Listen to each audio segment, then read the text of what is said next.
안녕하세요. 필리핀 카톡 메일 뉴스입니다. 2023년 1월 14일 필리핀 카톡 메일 뉴스를 전하겠습니다.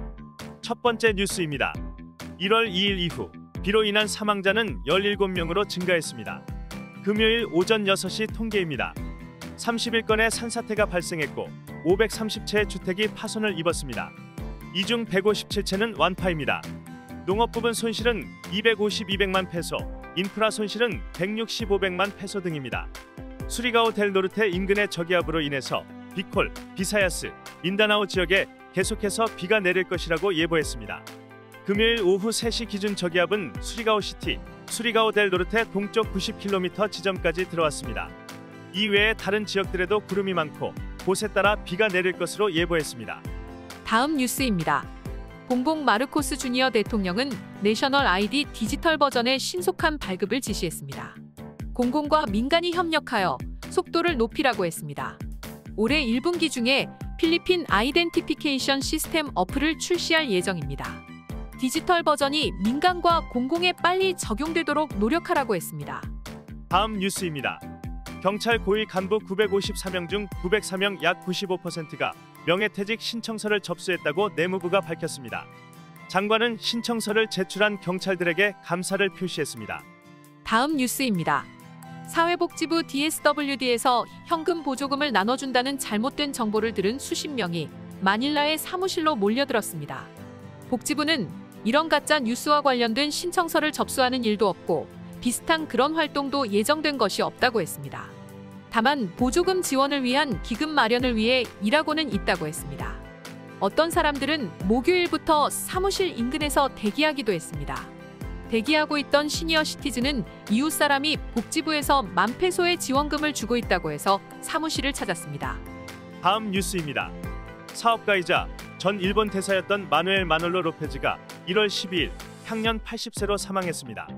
그는 베니그노 아키노 3세 대통령 당시 2011년부터 2016년까지 일본 대사를 지냈습니다. 로페즈 홀딩 코퍼레이션의 회장이었습니다. 라겔랜드 코퍼레이션과 마닐라 일렉트릭 컴퍼니의 회장이기도 합니다. 다음 뉴스입니다. 교통부는 나이아 공항 민영화 작업을 위해 계약 위임 사항 완료를 패스트트랙에 태우기로 했습니다. 상원 청문회 과정에서 밝힌 내용입니다. 교통부 장관 제이미 바티스타는 나이아 민영화를 위해서 아시아개발은행과 논의를 지난 12월에 가졌습니다. 현재 공항은 용량의 한계치에 다다라서 현대화 사업과 확장을 해야 할 때라고 했습니다. 현재 공항은 시간당 40에서 44대의 이착륙만 가능합니다. 만약 민영화된다면 이를 50에서 55대까지로 끌어올릴 수 있다고 예상했습니다. 교통부 장관은 필리핀 민간항공국 CAAP와 관련이 없는 제3의 단체를 통해 최근 공항 셧다운 사고를 조사할 계획이라고 했습니다. 이미 조사 기구를 조직했습니다. 조사의 목적은 이번 사건의 가장 주요 원인이 무엇인지 파악하는 것입니다. 누가 책임질 것인지가 조사의 목적이 아니라고 했습니다. 다음 뉴스입니다. 고용노동부 돌레는 가사도우미 법의 실행에 어려움을 겪고 있다고 인정했습니다. 140만 가사도우미 중 근로계약서가 있는 경우는 3만 5천 명뿐입니다. 그리고 극히 일부의 가사도우미들만이 사회적 보호기관의 도움을 받고 있습니다.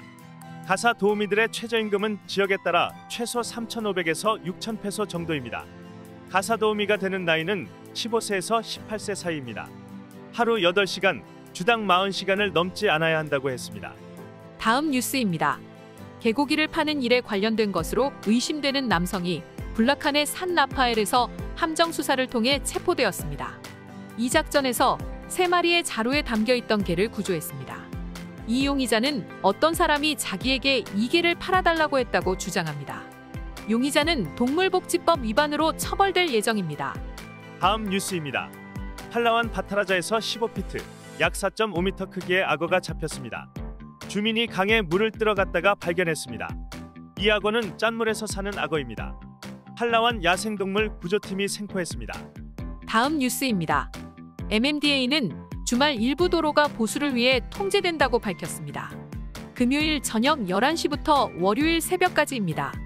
C5 서비스 로드, 파식시티, 라누자 에비뉴, 마카티시티, C5 로드 사우스바운드, 휘존시티, 에드사 사우스바운드 등입니다. 다음 뉴스입니다. 필리핀 중앙은행은 마리아노 고메즈, 호세 브루고스, 하신토 사모라 등 필리피노 사제들을 기념하기 위해서 150페소짜리 기념 주화를 발행했습니다. 6월 16일부터 중앙은행 스토어에서 판매합니다.